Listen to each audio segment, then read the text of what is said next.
প্রয়োজন অনুযায়ী আয়োজন করেন যে তিনি হলেন পুরো আলম সমূহের স্রষ্টা যিনি, তিনি হলেন রব। যে ব্যক্তি রবকে পেয়েছে সে ব্যক্তি সব পেয়েছে, আর যে ব্যক্তি রব হারা সেই ব্যক্তি সর্বহারা। ইমান হারা যে রকম সর্বহারা, যে ব্যক্তি রব হারা ওই ব্যক্তিও সর্বহারা। আল্লাহ আমার রব, এই রবি আমার সব। আল্লাহ আমার রব, এই রবি আমার সব। দমে দমে তন মনে তাই অনুভব।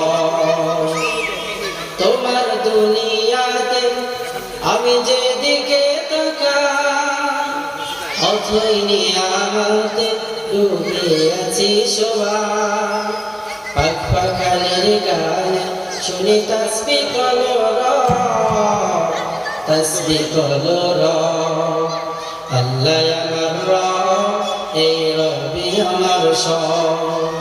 আল্লাহ আমার রব, এই রবি আমার সব। আল্লাহ পাক হলো আমার রব। আমার ভাইয়েরা আমার মতো খেয়াল করেন, আল্লাহ পাকের আল্লাহ নামের এত বিশালতা। আল্লাহ তাআলা জানিয়ে দেন, কেউ যদি আমি আল্লাহ তাআলাকে পাইতে চাই তাহলে ডাইরেক্ট পাওয়া সম্ভব নয়। রব নামের মধ্য দিয়ে আমি রবকে মানুষকে খুঁজে বের করতে হবে। আল্লাহ পাক রব্বুল আলামিন তার 3000 নাম রেখেছেন। 1000 নাম তিনি ফেরেশতাদেরকে শিখিয়ে দিলেন, আরো 1000 নাম সমস্ত পয়গম্বর নবী রাসূলদেরকে শিখিয়ে দিলেন।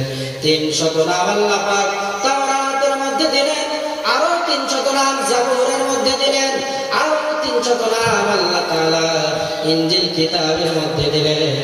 আর সর্বশ্রেষ্ঠ কিতাব কোরআনুল কারীমের মধ্যে আল্লাহ তাআলা তার 99টি নাম লিপিবদ্ধ করে দিলেন।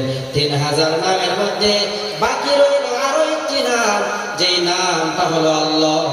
আল্লাহ তাআলা জানিয়ে দেন, আমার আল্লাহ নামের মধ্যে বাকি 3000 নামের সমস্ত গুণাবলীকে রেখে আমি আল্লাহ তাআলা আমার কাছে এই নামটাই রাখলাম। আল্লাহ পাক রব্বুল আলামিন কত দয়াবান।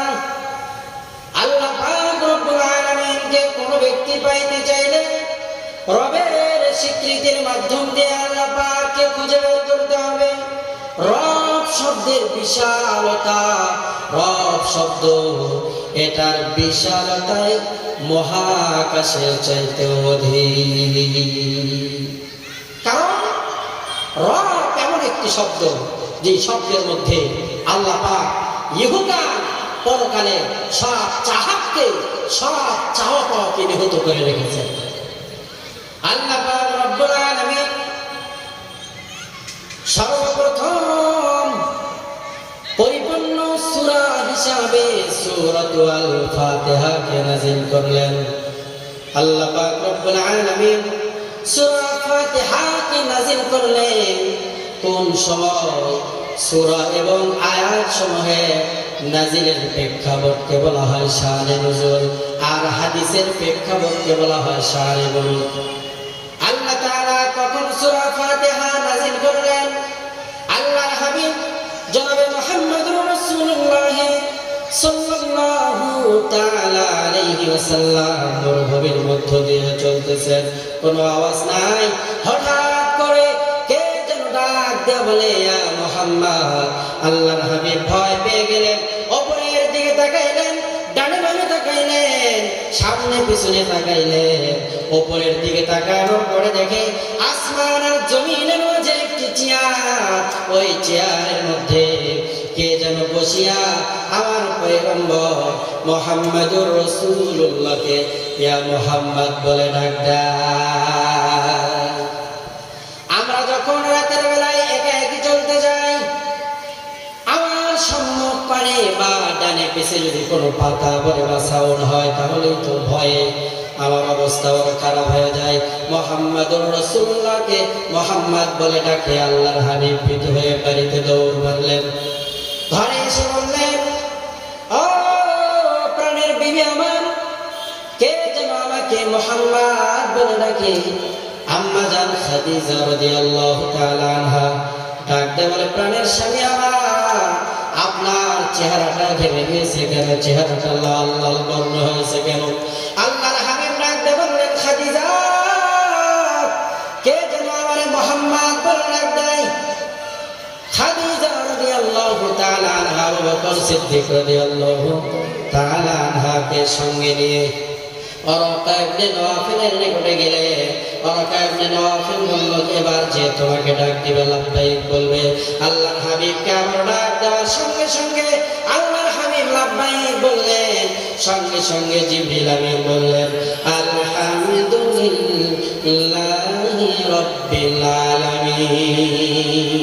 কোরআনের মধ্যে আল্লাহ পাক যা রেখেছেন, সূরা ফাতিহার মধ্যে আল্লাহ পাক সব গুণাবলীকে রেখেছেন। কেন?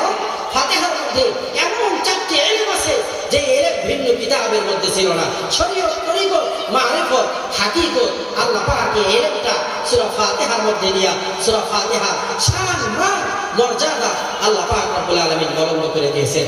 সূরা ফাতিহার মধ্যে আল্লাহ পাক রব্বুল আলামিন ওয়েলকামিং লেটার সব চাওয়া পাওয়া কিছু ফাতিহার মধ্যে আল্লাহ পাক রেখেছেন। এজন্যই যখন আমরা ফাতিহা করি শেষে আমিন বলতে হয়। যখন বান্দা বলে আলহামদুলিল্লাহি রাব্বিল আলামিন, আল্লাহ পাক বলে হামিদানি আবদি আর রহমানির রহিম, আসনা আলাইয়া আবদি মালিক ইয়াউমিদ্দিন, মাজ্জাদানি আবদি। আল্লাহ পাক রব্বুল আলামিন আমাদের প্রত্যেকটা কথার জবাব দিয়ে দেন। তাসুর আল্লাহ পাক রব্বুল আলামিন আমাদের আজকের মাহফিলকে শেষ পর্যন্ত নিরাপত্তার সহিত কবুল করুন, সকলে মিলে আমিন।